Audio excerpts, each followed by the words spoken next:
you've learned. But, for people in business and everywhere, the biggest piece they can take to leverage themselves is actually to learn from other people's mistakes, so they never get to make them themselves. It's a lot better if you can learn from other people's mistakes rather than your own, and then don't make them. Absolutely.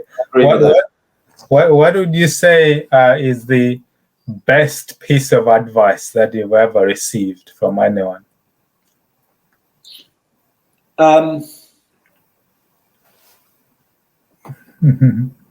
There's probably many pieces of advice you've received, imagine. I think, I knew a guy called Charles Saatchi, who's a very famous art director. Yeah. And it was a bit of an arrogant thing to say, but I'm going to say it anyway. It won't do me any favors. But he said, why do you want to be like 99.9% of the population? Why don't you try and become famous and different? You don't want to be like everybody else. So just be you. I realized, it made me more ambitious. Yeah. I mean, I don't know whether it was good advice or bad advice. Yeah. Maybe it's good to have a nice house in the suburbs with a nice car and a mortgage and 2 children and be like everybody else. I don't know. But at that time, that resonated with me. Yeah. I could do whatever I wanted to do, go my own way, achieve whatever I wanted to achieve. Yeah. Great. So, for people who are embarking on business now or just looking, personal development to better themselves, what would be your sort of pieces of advice that you would advise people embarking in business and personal development from your experience?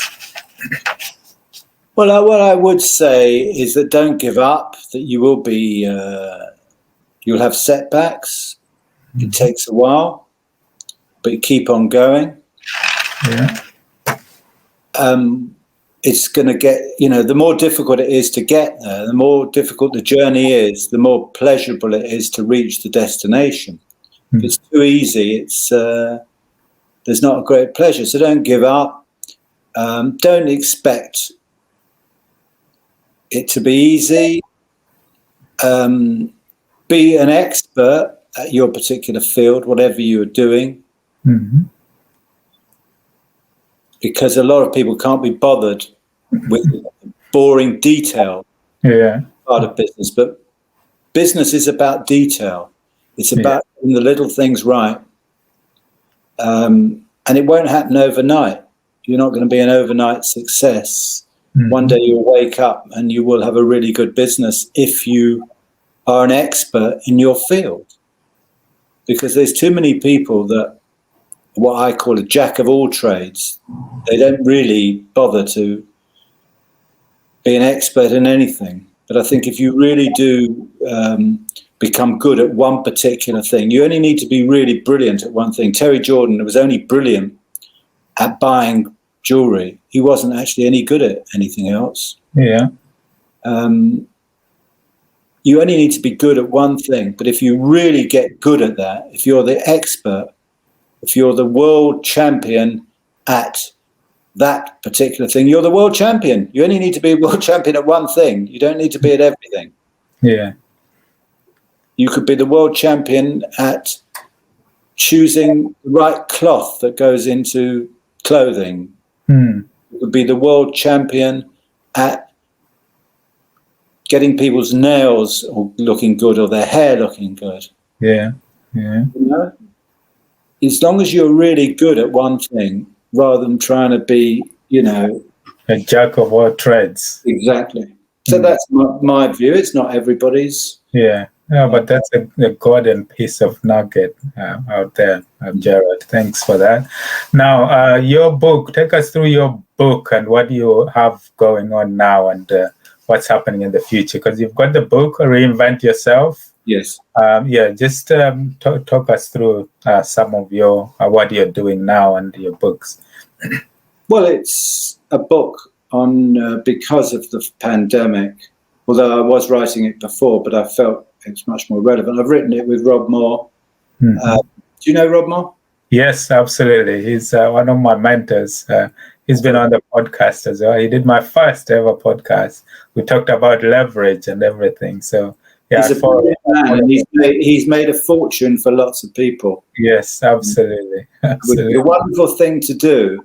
It's good enough to make a fortune for yourself, but it's a wonderful thing to help other people do that as well. That's what he's done. Yeah. I don't claim to have done that at all. But if I can do a bit of what he's done, I think that'd be fantastic. But we wrote this book together, and we just feel that it's completely relevant today. Because when we come out of the pandemic, things are never going to be the same again. Yeah. And there'll be a lot of people that won't be able to go back to what they're doing. And this book will help them to do something different. And it gives advice on the fact that if you are unhappy in your job, then don't be upset that you have to do something else. A lot of people are moaning that they've lost their job, but they never liked their job in the first place. So life is too short. Reinvent yourself. Yeah. Don't do a job that you're not happy in, because if you're not happy, you won't be any good at it. The one thing is for sure, the only people that are good at their job are the people that love their job. Yeah. Yeah. So that I love speaking. I love doing my speeches more than I've ever loved anything before. And that's why I'm very upset that I can't do it at the moment. Yeah. Although thank you for doing this podcast, and at least that's I can do things on Zoom, but it's not the same as going to hotels and meeting people. And so the book is all about, don't be afraid. Life is full of risk. Yeah. Business is risk. We're not in the public sector. We're not doctors and nurses or policemen, which are wonderful people, but they don't have to take the risk that you do in the private sector. And unless you're prepared to take a risk, move jobs, start a new business, break with the past, you will reinvent yourself. You will go backwards in life. Yeah. You don't sit back. That's brilliant. And I mean, just something like that coming from you, someone who have actually lived the talk. You've reinvented yourself. So what's the vision for you? Like, where do you see yourself? Like 5 years, 10 years? What is it that you would like to achieve now in life? Well, you see, a lot of people have written books or make speeches, have not actually experienced it themselves. When I took over at Ratners, I had worked in the shop behind the counter, so I could talk to somebody in the way that, because they knew that I had worked in the shop. People who had not worked in the shop and start telling people how to sell stuff don't carry as much weight. It's important that you do that. How I see myself in the next 10 years? Well, I'll probably be dead. I don't know. Don't be so pessimistic, John. 71. A message of positivity and inspire people. I'm really positive and inspiring people to say that. But